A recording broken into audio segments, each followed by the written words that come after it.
Hello, everybody. It's about that time. Let's go see what's in the fridge today.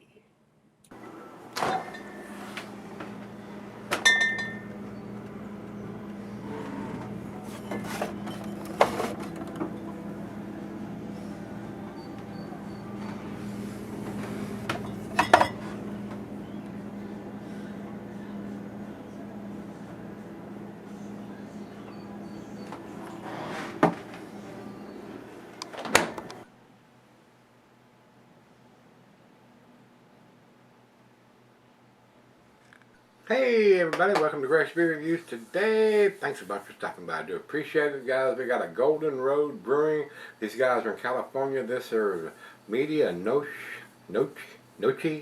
IPA. Guys, I've done several Golden Road Brewing beers, and nothing from these guys has blown me away. They make a lot of transitional beers, just like the breweries around here do. Nothing stands out to me. So I'm hoping this may change my mind. It's a big 19-ounce can.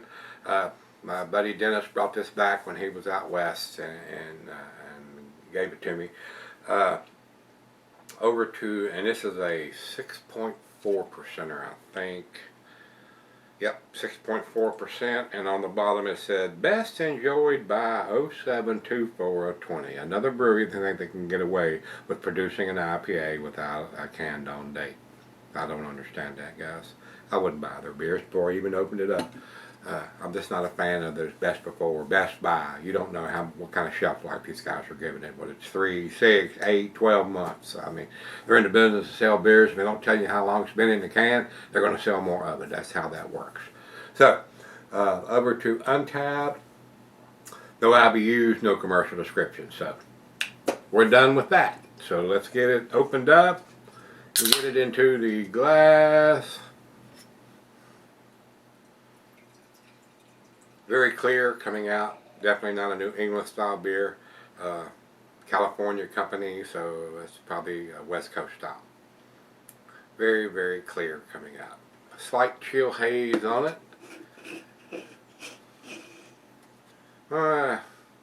Almost 2 fingers of head.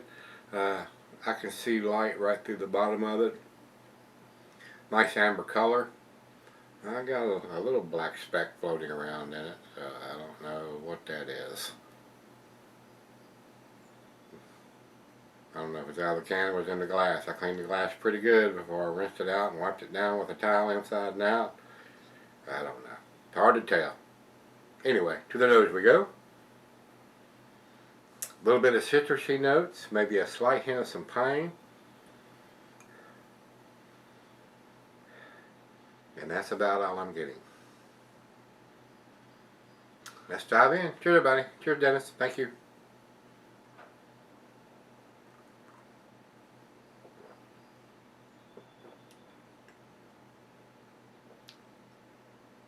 And that's what I'm getting on the taste. A little bit of citrusy notes and a slight hint of some pine. Alcohol is well hidden. It's only a 6.4, so it's below my go-to range. I wouldn't buy it even if it was available here for a go-to beer. It's got to be at least 7%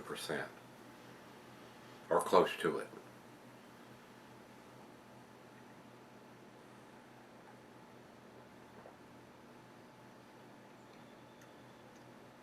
And that's all I'm getting. Very one-dimensional. Like I said, I've done several Golden Road beers, and they make a lot of transitional stuff. Just exactly like the breweries around here. They're more interested in getting the macro lager drinkers into something with a little more taste, a little more. And the seasoned craft beer drinkers are left out in the cold. They don't make anything.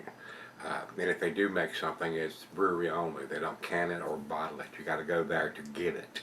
And I don't play that game anymore. I don't go to drink beers at bars or breweries or brew pubs anymore, guys. It don't take but a couple of big beers, 7, 8, 9, 10%ers to get you in trouble if you're not having a designated driver or somebody that's not been drinking around here, because they will nail you down in a heartbeat, especially if they drive by and see your vehicle and then they see you leaving or or notice that vehicle out on the road again, they'll pull you over. Oh, he crossed the center line, or got a tail light out, or whatever the excuse. Just any excuse to pull you over, and then you're doing the walking the line and the test. I mean, even if you don't even blow enough to be considered DUI, they can write you for impaired driving. So it's not worth it to me anymore, guys. My driver's license is more important than going out and enjoying a beer out somewhere. That's why I drink them here. Yeah. All right, guys. Let's see if we can get the rest of this in there. This is a big 19.2 ouncer. We're going to swirl it around in case there is anything in the bottom.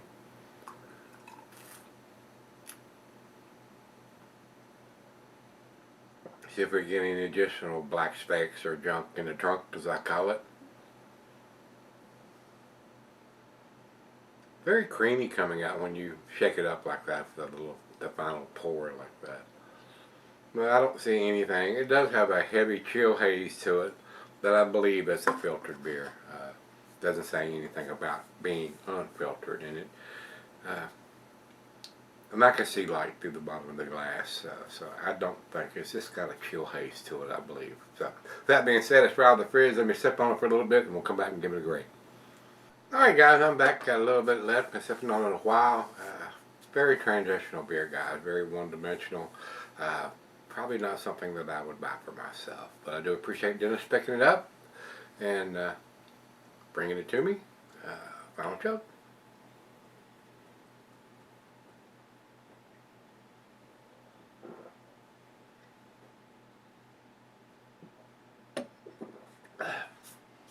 A good transitional beer, guys. They make these beers to get the macro drinkers into something with a little bit more taste. But if you're a seasoned craft beer drinker, it's not going to blow your hair back or your socks off. And I find that very common from Golden Road. They're very much like a lot of breweries around here. That's what they do too. So, that being said, wasn't super impressed with it. It's a B beer, guys, especially since it has the best before date on them. I'm just not a fan of that. They have a machine that's capable of putting the canned on date on it, but they put a best before date on to give it a longer shelf life. That's the bottom line. They're in the business to sell beer, and if it has 6 months or 8 months, whatever, they're going to sell more of it. That's the way it works. So they're not concerned about you getting a fresh beer, in my opinion. So probably wouldn't buy their beers here. That's just my opinion, though. You might find them very, very tasty and outstanding. I don't know what this costs. Dennis didn't tell me. But with the ABV and the best before date, I would not be interested in buying their beers here. So, with that being said, it's a B beer, 85. Beer Advocate doesn't have a score. Not enough people have commented or graded it. And Untapped has it at 3.61. That's also in their B category. It is a B beer, guys. Basically, it's a good transitional beer. I've had better West Coast style beers than this, and they're out there, guys. So make your own decision, your own decisions. Don't base what you're going to buy and not buy about what this old man says. What I may love, you may hate, and vice versa. So if you see it, pick it up, give it a try. You may think it's the best thing you ever tasted. Me, not so much, especially with the amount of beer reviews I've done over the last 10 years. So, that being said, if you've had the media notch, in other words, I would call it mediocre, IPA from Golden Road, let me know what you think. And until we meet again, guys, let's go see what's in the fridge.